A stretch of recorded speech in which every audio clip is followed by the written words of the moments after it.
get in here. You go to the hole and dominate. We on defense. Oh, yeah. Whoa, I don't play defense. Warner Brothers presents. Oh, man. All right, so Space Jam. This movie was definitely a movie of movies. It had so many good callbacks, so many references. I mean, I don't know if you know, it was, this is technically, I don't know if it was a sequel or a part 2 of the original Space Jam, with our boy Michael Jordan, who does make a cameo in this movie. Excuse me.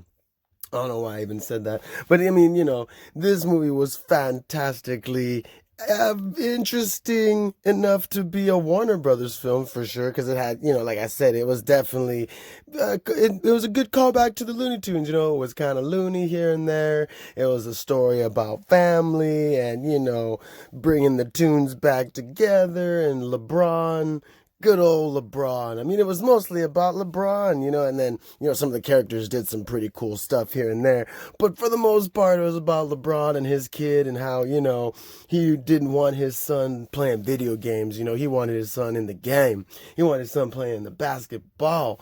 And his son just wasn't having it. His son was like, nah, I'm not about this zany life, Dad. Which is funny because in the original one, Michael Jordan just kind of ended up coming to help the Toon World. There were aliens and stuff. And he was just kind of trying to come and help. Whereas in here, the Toon World is like, I don't know, some random algae rhythm dude's playhouse. I mean, I don't understand. That's what I'm still trying to wrap my head around, is how somewhere deep in Warner Brothers, they somehow created an algorithm that was able to create its own life force to where it was able to generate a machine that was able to suck LeBron and his boy into the Toon World versus, Michael Jordan just playfully being sucked into a golf hole. There was no cool little side human characters like Bill Murray and the big guy from Jurassic Park and other great movies. We'll get to him again in another review. Oh, gosh.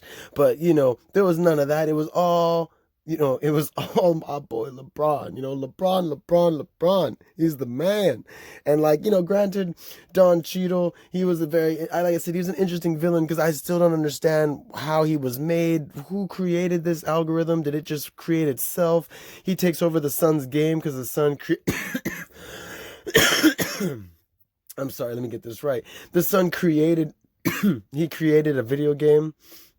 So I'm still very unsure, how this young kid was able to create this video game. But I'm sure that, all young kids are smart. But this movie is based on, LeBron's kids. So obviously they can do something that's so different. It's not like everybody's kids are just creating video games and LeBron is like, nah, son, you gotta be playing ball, okay? I'm a legend, so you gotta be playing the basketball. And, again, his son's like, nah, Dad, you don't even know me.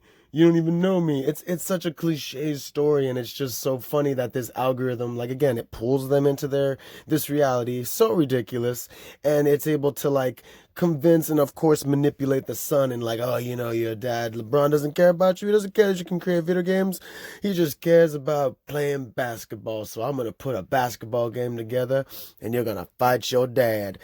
Not fight, but, play the game against your dad. And it's so, I guess it's kind of cool. But, in the original one, there was, a reason for, the whole interaction with the Toon World. Whereas this one, it was very much so, all right, I'm an evil AI. I'm going to make father and son battle each other. But the son, catch 22, since the son made the game, I'm going to let him create his main avatar as the best character ever, and he becomes this crazy avatar version of his character, and he can play ball like nobody's business, and he creates his team, and it's shown in the movie that he scanned all the team members and took their moves and put them in this data thing that he was able to put into the game to make the character do those moves in the game. Super ridiculous. It might as well call it Jumanji 4, because Jumanji 3 will be Jumanji Welcome to the Jungle Part 3 will be Jungle Cruise. So this is 4 where it's in the future, But anyway, it just gets ridiculous. And while they're in this world, while they're playing the game, he has an evil team. They all have ridiculous powers and stuff, and they're all pretty much the villainous team. His son has the villain team, and LeBron has to like beat his son, and he beats him with a hug. He beats him with, the best thing a father could give his son when he kind of ignored him and wanted his son to chase his own dreams.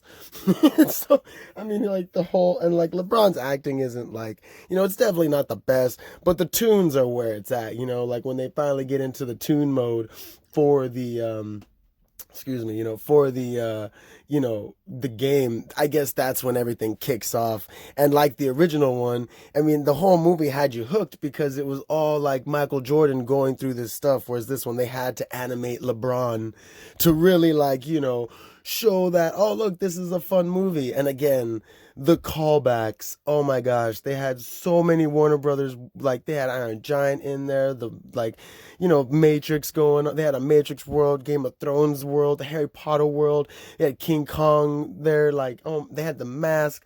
They have so many characters here and there that you're just like, when you notice, you're like, whoa, it just keeps you invested. They're like, look what we did with this movie.